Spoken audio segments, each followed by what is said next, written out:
이렇게 인사해 보겠습니다. 오늘도 복된 예배 자리를 주일을 맞이하여 함께 예배하는 우리 모든 이들을 위해 다시 한번 하나님의 놀라운 은혜와 축복과 평강이 가득하기를 간절히 축복합니다. 사도 바울은 이제 로마서에 보내는 편지 마지막 부분에서 로마 교회의 다가올 위기에 대해서 경고하고 있습니다. 교회 안에 교회를 의도적으로 분열시키는 영적인 분열과 미혹이 있을 것이라고 말씀을 합니다. 17절 이렇게 말씀하죠. 형제들아 내가 너희를 권하오니 너희가 배운 교훈을 거슬려 분쟁을 일으키거나 거치게 하는 자들을 살피고 그들에게서 떠나라 라고 말씀합니다. 자, 그러면 어떤 이들이 이런 일을 한다는 것일까요? 18절 말씀에 보면 이렇게 말씀합니다. 이 같은 자들은 우리 주 그리스도를 섬기지 아니하고 다만 자기들의 배만 섬기나니 교활한 말과 아첨하는 말로 순진한 자들의 마음을 미혹하느니라 라고 말씀합니다. 자, 여러분 이 18절 말씀을 보면 겉으로는 어떻게 보여요? 예수 그리스도를 섬기는 사람처럼 보여요. 그런데 실제로는 어떤 사람들이라고요? 자기들의 배만 섬기는 사람들이라는 거예요. 자기들의 배만 섬기는 사람이 무슨 의미일까요? 주인이 그리스도가 아니라 자신이라는 거예요. 여러분 예수 믿는 우리는 우리의 주인이 누구입니까? 대답이 우리의 주인은 예수 그리스도여야 됩니다. 아멘. 여러분 우리가 이 분명 고백이 있으셔야 돼요. 우리의 주인은요 세상이 아니고요 물질이 아니고요 우리의 자녀가 아닙니다.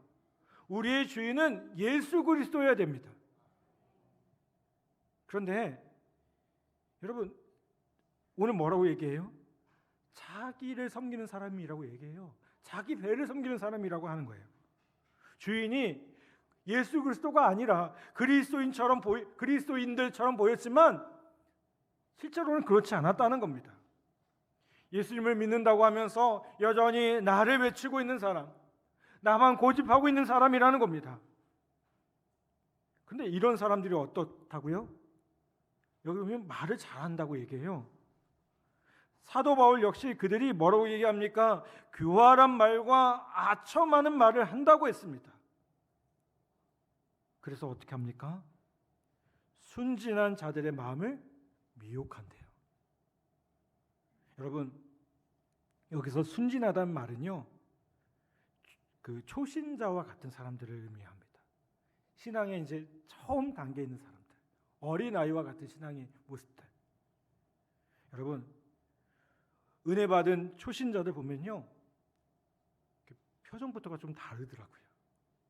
교회 오는 게 즐겁고요 기쁘고요 신앙생활에 열심을 내고요 말씀을 사모하고요 모든 말씀에 다 순종하려고 합니다. 우리 교회 안에도 보면 이제 여러 가지 그 말씀을 통해서 우리 소그룹을 통해서 은혜 받은 성도들의 모습들이 있습니다. 목사로서 그런 성도들을 볼 때마다 이게 얼마나 기쁨이고 얼마나 감사한 일인지 모르겠습니다. 우리 교회가 그렇게 성도들을 다시 한번 세워가고 하나님의 말씀으로 충만하게 하는 그 일을 감당하고 있다는 것에 얼마나 감사한지 몰라요. 여러분 당시 초대교회 성도들이 이랬어요. 말씀 하나를 붙들고 그것에 감사할 수 있었고요 그것에 감동하고 있었고요 교회 오는 것, 교회 모이는 것이 즐거웠고요 감사했던 이들의 모습이었다는 겁니다. 사도 바울은 그래서 다음과 같이 칭찬합니다.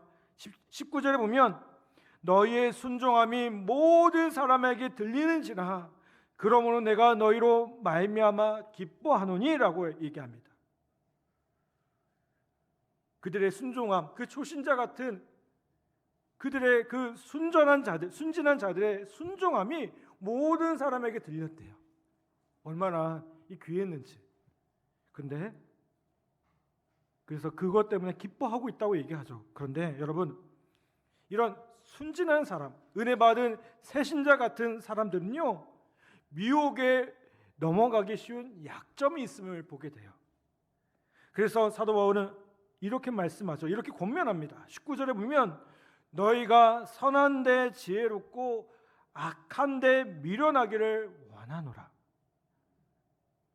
여러분, 순종하는 것은 좋지만 너무 순진하게 속아 넘어가서는 안 된다는 거예요. 모든 교훈을 무조건 받아들이지 말고 이것이 정말 복음인가? 이것이 정말 하나님의 말씀인가?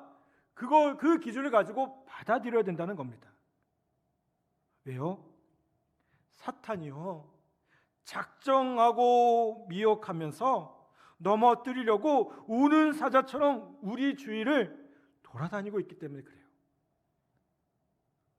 사도 바울은요, 이처럼 복음을 회방할 이등의 배우가 사탄이라고 지적을 합니다. 20절에 보면 평강의 하나님께서 속히 사단을 너희 발 아래 상하게 하시리라. 여러분, 우리는 사탄이 얼마나 교회를 강하게 넘어뜨리려고 하는지 2000여 년의 그 교회의 역사를 통해서 우리는 너무나도 잘 알고 있습니다. 요즘도 어때요? 우리나라에 이단들이 많아요. 신천지, 하나님의 교회, 말할 수 없는 이단들이 너무나도 많아요. 여러분, 결코 신앙적으로 방심하면 안 됩니다. 그리고 중요한 게 뭐냐면요, 아무 교훈을 따라가거나 아무 데나 가서 함부로 성경 공부해서 안 돼요. 재밌는 거, 성경에 대해서 더 깊이 있게 알려준다고 해서 따라가실 필요 없어요. 우리가 그래서 필요한 게 뭐예요? 이 시대를 살아가면서 우리는 분별의 영을 가질 수 있어야 돼요. 무엇이 진리이고 무엇이 가짜인지, 무엇이 하나님의 말씀인지를 분별하실 수 있어야 돼요. 그런데 여러분, 교회 안에서 하는 성경 공부에 대해서는 여러분 걱정하지 마세요. 왜요? 우리 교회는 군인교회예요. 군인교회라는 말은 뭐예요? 우리 한국의 교회들이, 한국의 교단들이 보증하고 있는 교회예요. 염려하지 않으셔도 돼요. 하도록 되어 있는 것만 우리가 하고 있는 거예요. 아멘? 여러분, 또한 우리가 그 사탄을 두려워하지 않기를 바랍니다. 바울도 사탄이 시험하겠지만 두려워하지 말라고 했습니다. 왜요? 하나님께서 우리가 사탄을 이기게 하시기 때문이라고 말씀합니다. 그래서 25절 말씀, 이 말씀을요, 세번역 번역으로 보면 이렇게 얘기합니다. 하나님께서는 내가 전하는 복음 곧 예수 그리스도에 관한 선포로 여러분을 능히 튼튼히 세워주십니다 라고 말씀합니다. 여러분, 하나님은요, 마귀의 계략에 속절없이 당하게 하는 분이 아닙니다. 그분은 우리가 마귀의 계략을 능히 대적할 수 있도록 우리를 어떻게 하셔요? 튼튼히 세워주십니다. 한번 따라서 봅시다. 하나님은 우리를 튼튼히 세워주십니다. 아멘. 여러분, 그거 믿으십시오. 이 말씀은 20절의 말씀을 통해서 다시 한번 아주 분명하게 확신시켜 줍니다. 평강의 하나님께서 속히 사탄을 너희 발 아래 상하게 하시리라. 우리 주 예수의 은혜가 너희에게 있을지어다. 여러분, 마귀가 우리를 삼키려고 우는 사자처럼 두루 다니고 찾아도요, 우리는요, 주님께서 하나님의 자녀인 우리를 능히 지켜주실 것을 믿어야 될 줄 믿습니다. 그럼 우리가 해야 될 게 뭐예요? 그냥 정확한 복음을 알고요, 예수님을 바로 믿으면 됩니다. 예수님을 붙잡고 있으면 됩니다. 그러면 어떻게 돼요? 주님께서 우리의 모든 것들을 지켜주셔요. 책임져 주세요. 그러기 위해서 사도 바울이 뭘 쓴 겁니까? 이 로마서를 쓰고 있다는 겁니다. 사도 바울은요 25절에서 나의 복음과 예수 그리스도를 전파함이라고 했습니다. 이때 여러분 나의 복음이라는 말을요 주목하셔야 돼요. 우리가 복음을 듣지만요 아직까지 복음을 듣는 입장에 있을 때는요 정확한 복음을 안다고 할 수가 없습니다. 여러분 이 복음이 나의 복음이 되어야 됩니다. 그래야 정말 이 복음을 아는 사람인 거예요. 그렇다면 여러분 사도 바울이 전한 복음이 무엇일까요? 25절에 나의 복음과 예수 그리스도를 전파함이라는 표현에서 나의 복음과 예수 그리스도를 전하는 것이 마치 다른 것처럼 오해될 수 있지만 여러분 이 표현을 원문에서 보면요 나의 복음 즉 예수 그리스도를 전파함이라고 표현되어 있어요. 우리가 이렇게 보면 점 이렇게 찍잖아요, 그렇죠? 나의 복음 즉 예수 그리스도 그것을 전파하는 것 이렇게 표현되어 있는 거예요. 여러분 사도 바울에게 나의 복음이 뭐예요? 예수 그리스도를 전파하는 거예요. 예수 그리스도의 어떤 거예요? 여러분 내가 정말 예수 그리스도를 알면요 예수님은 나에게 능력이 되십니다. 예수님은 우리의 죄를 사하시기 위해서 십자가에서 죽으셨습니다. 로마서 5장 8절에 보면 우리가 아직 죄인 되었을 때에 그리스도께서 우리를 위하여 죽으심으로 하나님께서 우리에 대한 자기의 사랑을 확증하셨느니라. 여러분 이게 얼마나 놀라운 복음입니까? 그러나 여러분 이 복음은요 하나님께서 우리와 함께 하심을 경험하게 되면 이 놀라운 복음이 능력이 되는 겁니다. 어느 목사님께서 아들이 너무 말을 안 들으니까요 이제 요즘에는 이렇게 체벌하면 안 되지만 옛날에만 해도 이렇게 많이 체벌하셨잖아요. 그래서 매를 들었답니다. 너 맞아야겠다. 안 되겠다. 종아리 걷어라. 근데 이렇게 사색이 되어서 덜덜 떨고 있는 아이를 보니까요. 이렇게 종아리 걷고 이렇게 떨고 있는 그 아이를 보니까 차마 때리지 못하고요. 자신의 발을 때렸답니다. 여러분 이해하시죠? 아들이 충격을 받고요. 회개하고요. 진심으로 잘못을 고백을 했습니다.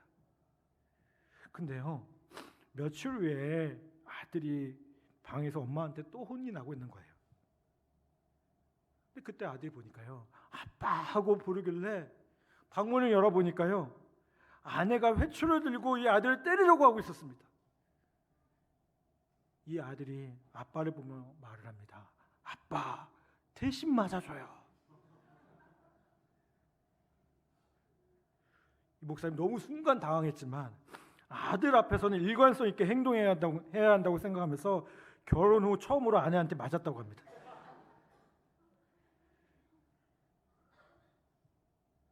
여러분, 우리가 이렇게 예수를 믿고 있어요.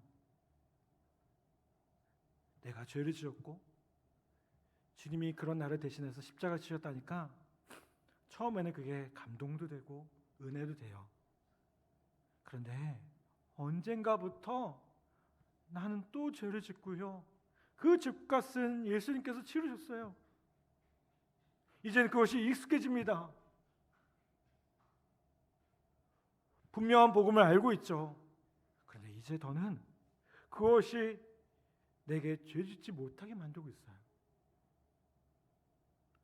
예수님께서 내 죄를 용서해 주셨다. 다 사해 주셨다. 이것을 믿으면서도요. 나는 여전히 죄의 종로를 타고 있다는 거예요. 여러분 이게 뭐가 잘못된 건가요? 우리가 신앙을요. 머리로만 알고 있는 거예요. 우리가 복음을요. 머리로만 알고 있는 거예요. 사도 바울이 전한 복음의 핵심은 무엇입니까? 우리가 십자가에서 예수 그리스도와 연합했다는 겁니다. 우리가 예수 그리스도와 하나 되었다는 겁니다. 우리가 그 십자가를 볼 때 나는 죽었고요, 그분의 능력으로 다시 한번 살아가고 있다는 겁니다. 로마서 6장 4절은 이렇게 말씀합니다. 그러므로 우리가 그의 죽으심과 합하여 세례를 받음으로 그와 함께 장사되었나니 이는 아버지의 영광으로 말미암아 그리스도를 죽은 자 가운데서 살리신 같이 우리로 또한 새 생명 가운데서 행하게 하려 함이라. 여러분, 이건 놀라운 선언입니다. 세례를 받았다는 건요, 단순히 우리의 죄를 씻었을 뿐만 아니라 예수님과 하나가 되었다는 겁니다. 예수님과 하나 되었다는 것은요, 예수님이 십자가에서 죽으실 때 나도 죽은 것이고요, 예수님이 부활하실 때 나 역시 부활의 생명으로 다시 살게 되었음을 의미하는 겁니다. 여러분, 우리가 세례를 받았습니까? 그렇다면 우리는 예수님과 함께 연합하여 십자가에서 죽었고 부활하신 주님과 함께 그 부활의 영원한 생명을 누리며 살아가고 있다는 겁니다. 여러분, 이게 복음입니다. 그렇다면 여러분, 이제 이 로마서의 말씀을 들으며 나는 죽었습니다라는 고백을 하실 수 있습니까? 나는 죽었다는 말이요, 단순히 육신이 죽었다는 말이 아닙니다. 육신이 죽으면 여기 이 자리에 있을 수 없어요. 그렇죠? 우리가 구원받아도요, 죄의 덩어리인 육신은 여전합니다. 음란과 욕심과 거짓과 성질, 그 승질, 그렇죠? 모두 그대로입니다. 그런데 이제 달라진 게 있어요. 뭐가 달라졌을까요? 죄의 종로를 타던 나의 옛사람이 죽었어요. 예수님께서 십자가에서 죽으실 때 나의 옛사람도 함께 죽었고요, 부활하신 예수님이 생명으로 살게 되었다는 것을 우리가 믿고 있다는 겁니다. 그래서 이제는 육신을 따라 살지 않고 옛사람을 따라 살지 않고 주님을 따라 사는 자가 되었다는 겁니다. 그 증거가 뭘까요? 오늘 이 예배 자리에 나온 거예요. 여러분, 이 예배 자리에 어떤 마음으로 오셨습니까? 힘들고 어려운 시간들, 쉬고 싶은 마음들, 여러 가지 환경 속에서도 주님을 예배하는 그 기쁨, 그 소망 한 가지 가지고 나오신 거 아니겠습니까? 여러분, 오늘 이 예배 자리에서 그 기쁨과 은혜를 충만히 누릴 수 있는 우리 모두 되기를 간절히 바랍니다. 로마서 6장 11절 이렇게 말씀합니다. 이와 같이 너희도 너희 자신을 죄에 대하여는 죽은 자요 그리스도 예수 안에서 하나님에 대하여는 살아있는 자로 여길지어다. 여러분, 그래서 로마서를 통해서 복음을 안 사람은 여러분 죽었습니까? 라는 질문 앞에서 뭐라고 고백합니까? 아멘이라고 고백할 수 있습니다. 내가 동의합니다. 내가 그렇게 믿습니다. 그렇게 고백할 수 있다는 겁니다. 여러분, 아는 것이 아니라 믿어야 합니다. 내가 안다고 해서 그것이 믿음이 되지 못합니다. 내가 믿어줘야 됩니다. 여러분, 그것이 복음입니다. 그것이 나의 복음이 되는 과정입니다. 여러분, 이 복음이 분명하지 않으면 우리는 온갖 시험에 흔들리게 됩니다. 교회 공동체 안에 분쟁이 일어나고 다툼이 일어나는 거예요. 왜 그럴까요? 예수님과의 연합함에 대한 그 믿음의 의심이 오기 때문임을 보게 돼요. 내가 주님과 함께 연합했는데, 내 안에 옛사람이 죽었는데, 여러분, 어떻게 분쟁을 할 수 있고 분란이 일어날 수 있겠습니까? 사도 바울이 전한 복음은요, 단순한 교리가 아니었어요. 그 그것은 자신의 고백이었고 자신의 체험이었습니다. 사도 바울은 자신의 옛사람의 실상을 아주 솔직하게 고백합니다. 로마서 7장 14절에 보면 나는 육신에 속하여 죄 아래 팔렸도다 라고 말씀합니다. 그리고 자신의 죄성으로 인해서 절망합니다. 뭐라고 고백해요? 7장 24절에 보면 오라 나는 공고한 사람이로다. 이 사망의 몸에서 누가 나를 건져내랴. 옛사람으로 사는 거 여러분 이렇게 절망합니다. 죄를 안 짓고 싶어도요 안 지을 수가 없어요. 그런데 사도 바울은요 정말 그 한가운데서 오히려 구원을 발견합니다. 그리고 하나님을 찬양해요. 25절에 보면 뭐라고 얘기합니까? 우리 주 예수 그리스도를 말미암아 하나님께 감사하리로다. 그런즉 내 자신이 마음으로는 하나님의 법을 육신으로는 죄의 법을 섬기노라. 자신의 힘으로는 도무지 이길 수 없었던 죄와 육신을 예수 그리스도께서 이기게 하셨음을 깨달았다는 겁니다. 여러분, 이것이 예수님과 함께 옛사람이 죽고 새 사람으로 사는 사도 바울의 복음이었습니다. 그리고 이것이 저와 여러분의 고백이 되기를 간절히 바랍니다. 아멘. 사랑하는 여러분, 여러분은 예수 그리스도를 나의 복음으로 고백하실 수 있으십니까?